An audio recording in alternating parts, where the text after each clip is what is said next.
Au nombre de 25 000 entre 1990 et 1991, le nombre de réfugiés sénégalais en Guinée-Bissau est passé à 11 000, dont 7 000 bénéficiant d'une situation de réfugiés. La plupart d'entre eux venant d'une centaine de villages de la Casamance vivent le calvaire pour avoir tout perdu. Issa Ndiaye de Santhiaba Manjak, tout comme Néné da Silva du village de Bindialom, nous livrent leur souffrance. Nous avons quitté depuis les années 90. Moi qui vous parle, j'étais encore très jeune. J'ai passé toute ma vie comme réfugié jusqu'à l'heure actuelle. Je dis qu'à un moment donné, il faut savoir mettre fin à certaines choses.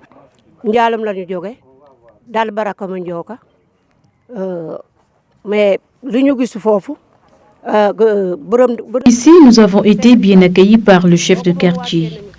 La seule chose que nous demandons, c'est le déménage de certains endroits afin que nous puissions rejoindre nos familles.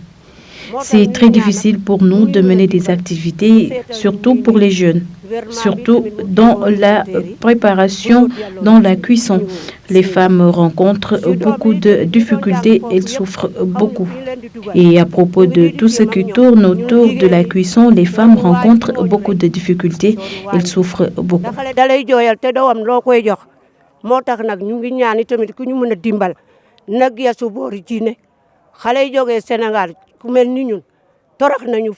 Nous avons perdu nos carrières, nous avons perdu nos études, nous avons perdu nos champs, nous avons perdu nos biens. Nous avons vraiment galéré à travers un peu partout.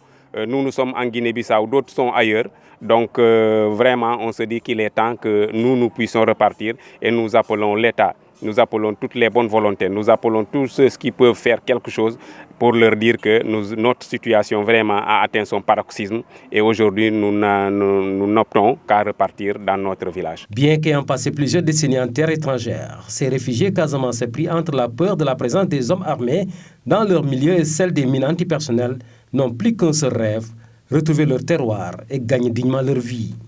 On ne peut vivre mieux que dans son village, on ne peut vivre mieux que dans son pays, on peut vivre mieux qu'au sein de sa communauté. Ma population est toujours ici en Guinée-Bissau et ce qu'ils vivent c'est vraiment désolant. On ne peut pas rester dans un pays, toujours les mêmes problèmes, Si tu as quelque chose, tu ne peux même pas le réaliser. Cette rencontre tenue à Sao Domingo samedi dernier entre réfugiés et responsables du GRPC est le lieu choisi par le chef du village de Santhiaba Manjak pour inviter l'État et le MFDC à fournir plus d'efforts pour faciliter le retour de ses concitoyens dans leur terroir. Convaincu qu'une rencontre entre Robert Sagna et les combattants à Kassolol serait vivement souhaitée pour ce faire. J'ai rencontré certains de mes amis et je leur ai parlé. Ils ont compris. Bon, je leur ai dit que vraiment la population de Santhiaba Manjak a souffert. Vous-même, vous êtes conscient de cette souffrance. Et vous êtes des villages environnants, donc il faut que vous nous aidez à pouvoir retourner, que la commune de Santhiaba Manjak puisse revivre comme avant. Ils m'ont dit, bon, puisque nous, ils sont là pour la paix, et ils ne sont pas là pour nous faire peur. Et si on est d'accord pour que nous retournons, il faut qu'il y ait une entente. Je leur ai dit, bon, nous allons parler. C'est ça que nous sommes en train de faire. Oui. Parler avec qui? Avec les combattants, qui sont nos frères aujourd'hui, qui sont compréhensibles.